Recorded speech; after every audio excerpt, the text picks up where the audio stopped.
1 and 2 and 3 and 4 and 1.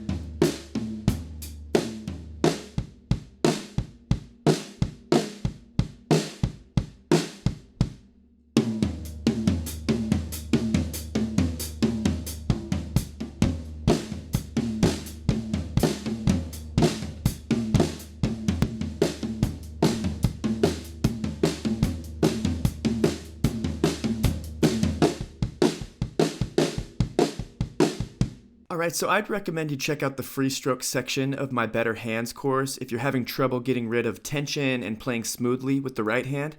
And check out the foot coordination section of my Better Feet course if you're having trouble getting that hi-hat foot lined up with everything else going on in the groove.